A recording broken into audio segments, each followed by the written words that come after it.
Myles Lewis-Skelly. What a talent this kid is. 18 years of age. Arsenal have a bit of a fullback injury crisis. Ben White's out. Tomiyasu's out. Zinchenko can't really be trusted too much. And Calafiori's out. And in steps a kid, 18 years of age. And let's be honest, since he's come in, he has been phenomenal. Tonight, another good performance. Declan Rice as well was really good. Lots of Arsenal fans panicking. Yes, they got 3 points.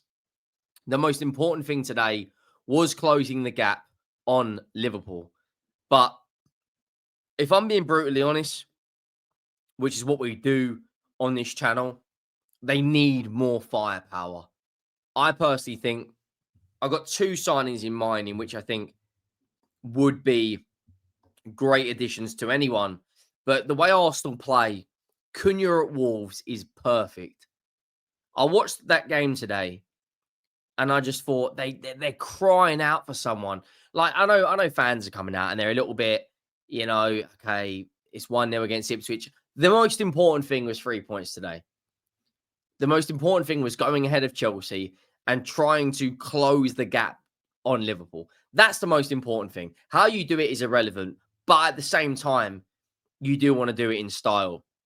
Make sure you go down, drop a like on the video if you haven't already, and make sure you have subscribed to the channel. We are steamrolling our way towards 40,000 subscribers. You only hit 34K yesterday, and we're nearly at 34,400, which is just absolutely incredible. So big up to every single person. Now, 2 things. Myles Lewis-Skelly and Declan Rice, absolutely insane. Arsenal did have a number of chances in this game to make it a 3 or 4-0 win. Gabriel misses a header from a few yards out. If that's normally, Gabriel puts that in the back of the net. But they're not creating. I know that was a clear-cut chance, but it's from a set piece. But if you look at their last 8 Premier League games, at home, there is a bit of a common theme where they are struggling to score goals. Away from home, they've been really good recently. They battered Sporting, they battered West Ham, they battered Crystal Palace.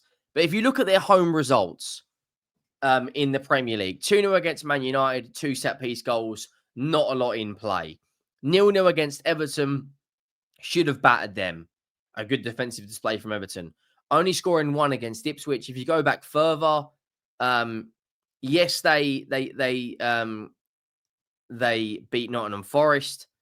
They struggled against Shakhtar. They struggled against Liverpool.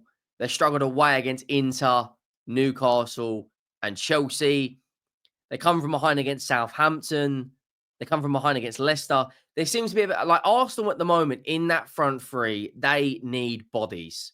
And with Bukayo Saka being out as well, it just kind of adds to that a little bit. I don't think it's panic stations because they are still second in the league. They're very strong defensively. But I looked at their bench and thought, as an attacking threat today, who comes on? And if I was an Arsenal fan, this bench would be alarming to me. A midfielder in Partey, a midfielder in Mikel Merino, a fullback in Tierney, a fullback in Zinchenko, a centre-back in Kivior, a midfielder in Jorginho, a fullback in Calafiori, a goalkeeper in Neto, and Ethan Nwaneri. That is alarm bells. That should be major, major alarm bells. The Arsenal need signings. They need 2 or 3 signings in this January window. Raheem Sterling's injured for about a month. Bukayo Saka is injured for about 8 weeks. Defensively and their midfield, I think, is one of the best in Europe. Their defense is solid. Myles Lewis-Skelly, absolute top player at 18. Timber, Saliba, and Gabriel, brilliant. David Raya, brilliant. Declan Rice, brilliant. Kai Havertz, predominantly a number 9. I don't know why Kai Havertz doesn't play up front. Jorginho goes in there because they have an outlet up front. Like, yes, Jesus has scored in the last couple of games. He's done really well against Crystal Palace. But Martinelli and Trossard, in terms of a goal threat, are just... I don't I look at their stats this season, and I would be extremely concerned if I was an Arsenal fan. Martinelli has 4 Premier League goals, and Leandro Trossard has 3 Premier League goals. So they've got 7 goals between them. You look at Liverpool, Luis Diaz has got 10 in all comps. Gakpo's got 11 in all comps. Nunes and Jota between them have got 10. Salah's got like 20. In terms of a front three, that would be a major concern. Everywhere else, I think, is spot on. I did predict Arsenal to win the Premier League, and if they are going to win the Premier League, they need 2 or 3 players in January. 1-0 against Ipswich. Don't get me wrong, Ipswich are a very tough nut to crack. Tottenham lost to them at home. They've picked up a few good results, but I'm looking at their next 8 games, and it's a tough run of games. Brentford away, the second best side at home in the league. Newcastle in the cup. Aston Villa, Spurs, Man United, Brighton away, Wolves away. Wolves have got a new manager. These next 8 games will define if Arsenal have what it takes. The goal, a moment of quality. Leandro Trossard gets down the left-hand side, puts it back across the box into a dangerous area, and there is Kai Havertz to tap it into an empty net. Now, don't get me wrong, it was a well-worked goal. It was a very, very good move. Then you had the chance from a Gabriel from the corner. Then you had the Martin Odegaard chance where he dances through a few players. But the window where I thought Sterling would kick on, I thought Wanyeri would get more game time. Is this on the manager? I don't know. Is it on...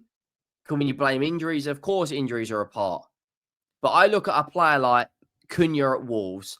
I think he would be... Matthias Cunha, how you pronounce it. I think he would be fantastic for Arsenal. Last season, 12 goals, 7 assists in 32 games. This season, 10 goals and 4 assists. I think, I think he would be a brilliant player for what Arsenal need. He can play left, he can play on the right, he can play it as a number 9. Throughout his career, he can play as a second striker as well. He scored in a lot of big games this season. He scored against Villa. He scored against Brentford. He scored against Brighton. He scored against Chelsea. And he can kind of play as an attacking midfielder, as a second striker, or like I said, as a number 9. Now, I'm not saying that Arsenal are out of the title race. I'm not coming on here absolutely shitting on Arsenal. I'm just being observant and looking at what they need in the transfer window. If you look at their last, it's their home form, which would concern me if I was an Arsenal fan. I can't stand them, and I hope they foul miserably. But the next 8 games they have got, next month, they've got 1, 2, 3, 4, 5, 6, 7, 8. They have got 9 games in January. That is absolutely insane. Those 8 games, plus they've got a Champions League game away to Girona, and then they've got Manchester City. Looking at these 8 games, that should be huge alarm bells for the transfer window. They need 2 or 3 signings. Man United, I think they'll win. Newcastle, I don't know. Newcastle are in very good form. Brentford away, I don't know. Brighton away, I think they'll beat Brighton. I think they'll beat Man United. I think they'll beat Zagreb. I think they'll beat Villa. Spurs, you never know which Tottenham team's going to turn up. But Wolves away, Brentford away, Newcastle, I don't know. Should Arsenal fans be concerned? I don't think they should be concerned about their title charge, because I do think they will be right up there. But in terms of creating goal-scoring opportunities, I think it is a little bit of a concern looking at this objectively, in terms of, I personally think that Arsenal should be creating more chances, just more clear goal-scoring opportunities. Just my opinion. But who knows? We could be sitting here in a few weeks, and they go out there and bag a lot more goals. Who knows? You know, they're still in a very good position. The most important thing was to win the game. So, you know, we'll have to just wait and see. Let me know your thoughts down below. Make sure you drop a like. Make sure you have subscribed. I'm out.